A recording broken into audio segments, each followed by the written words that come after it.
You open your eyes, it's dark. Not turn off the lights, dark.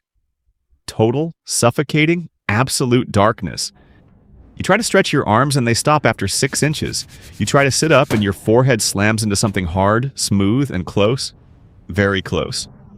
You're not in your bed. You're in a box, underground.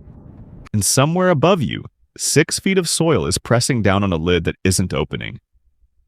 Before you panic, and trust me, you're about to, let's ask the question your brain is screaming right now. How long do you actually have?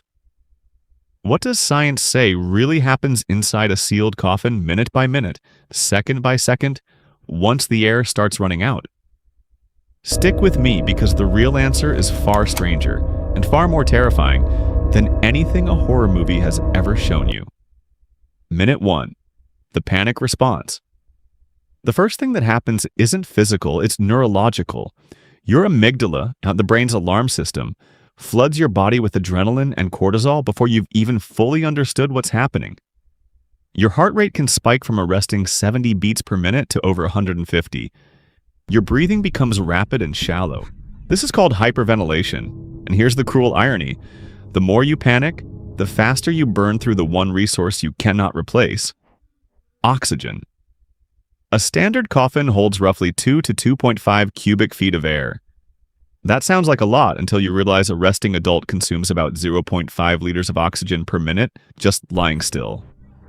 Now factor in blind terror, and that number climbs dramatically. Your body isn't just running out of air, it's actively racing toward the end of it.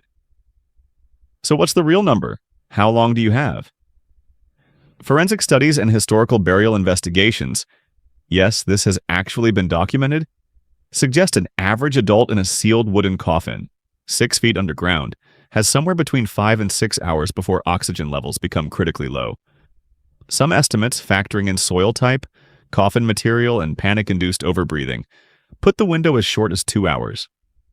2 hours trapped, awake, alone. But here's where it gets darker because running out of oxygen isn't actually what kills you first. The real killer, carbon dioxide. Most people assume suffocation is about oxygen disappearing. It's not primarily. Long before oxygen levels become dangerously low, carbon dioxide levels rise. And rising CO2 is what your body reacts to violently. As CO2 builds up in that sealed space, it dissolves into your bloodstream and lowers your blood's pH, a condition called respiratory acidosis. Your body interprets this as an emergency because it is one, and forces you to breathe faster and harder, which only accelerates the CO2 buildup even more. It's a feedback loop with no exit. Symptoms progress in a predictable, horrifying sequence. First a headache, then dizziness, then muscle twitching, then confusion. Eventually, as CO2 saturates your blood, you lose consciousness, not gently, but in a spiral of disorientation and involuntary convulsions. And this is the detail that changes everything. Unconsciousness from CO2 poisoning typically happens before oxygen runs out completely. In other words, your body shuts down to protect itself from the toxic buildup before it starves for air. Some researchers argue this is almost a mercy. The mind goes dark before the worst of it. Almost. Now, before we go further into what forensic science has actually found in real premature burial cases, hit that subscribe button and tap the like button. This channel dives deep into the science behind humanity's darkest hypotheticals every single week. And trust me, the next part of this story is even more disturbing than what you just heard. A history written in scratch. Marks. Here's something that will haunt you. Premature burial wasn't always a myth. Before modern medicine could reliably detect a heartbeat, death was sometimes just a deep coma, a catatonic state, or a slowed heartbeat from conditions like hypothermia or certain poisons. Doctors in the 18th and 19th centuries misdiagnosed death with alarming frequency. The fear became so widespread that it had a name: taphophobia, the fear of being buried alive. And it wasn't irrational paranoia. It was a documented, statistically real danger. In response, inventors created what were literally called safety coffins. Some had bell systems. A string tied to the corpse's hand, running up through a tube to a bell above ground. So if the deceased woke up, they could ring for help. Others had glass viewing panels, breathing tubes that reached the surface, or even small ladders installed inside the coffin lid. Exhumation records from the era occasionally revealed something no family wanted to find. Coffin linings scratched from the inside, bodies repositioned from their original burial posture, fingernails torn away.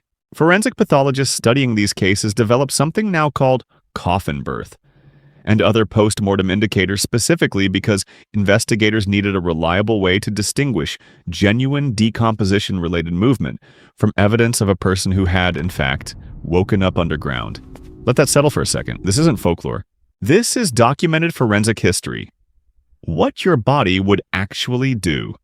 Let's go back to that hypothetical coffin, because the physiological journey is more layered than just oxygen runs out. As CO2 climbs and oxygen drops, your body activates something called the mammalian dive reflex, the same mechanism that helps free divers survive underwater. Your heart rate slows in an attempt to conserve oxygen for your brain and heart, sacrificing blood flow to your limbs first.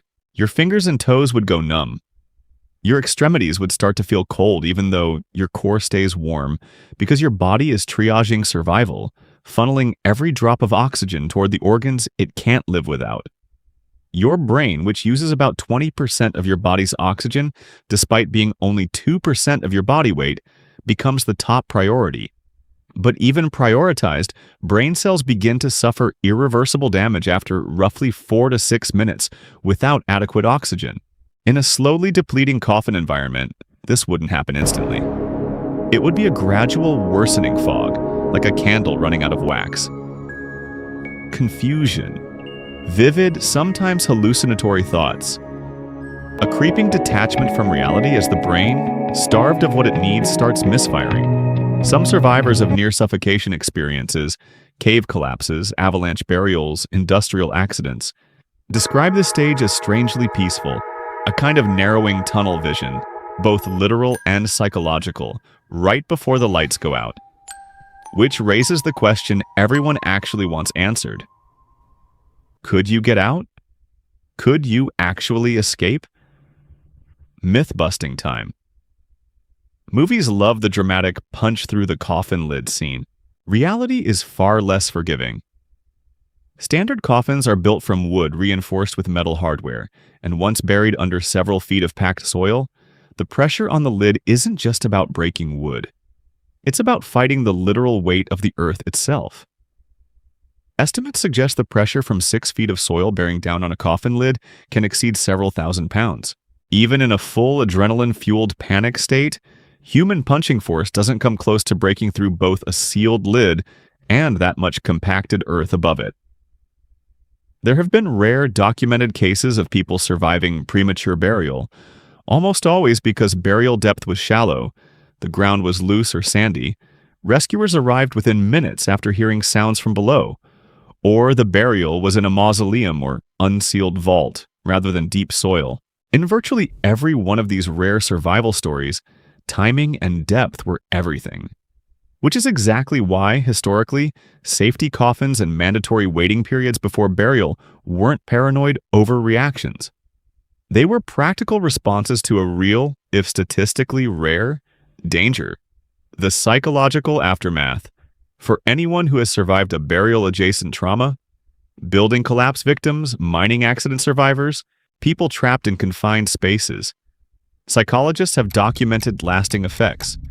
Severe claustrophobia, recurring nightmares, panic attacks triggered by small spaces, elevators, even tight clothing around the neck or chest.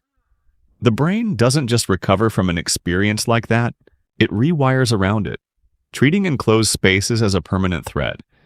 It's a reminder that the horror of this scenario isn't just hypothetical philosophy, it's rooted in very real human physiology and very real documented history. Before we wrap up, if this kind of deep, science-backed exploration into the darkest what-if scenarios is your thing, make sure you're subscribed so you don't miss the next one.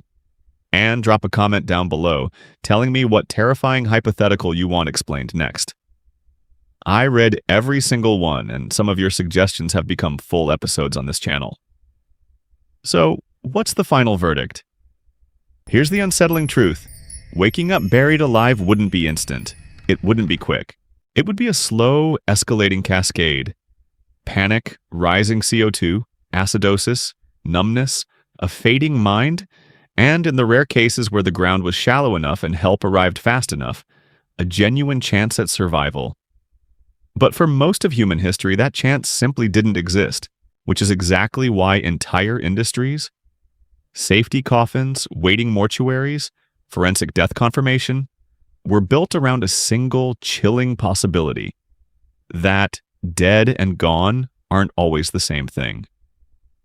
So the next time someone tells you premature burial is just an old wives' tale, remember the bell systems, the scratch marks, the glass viewing panels built into 19th century coffin lids.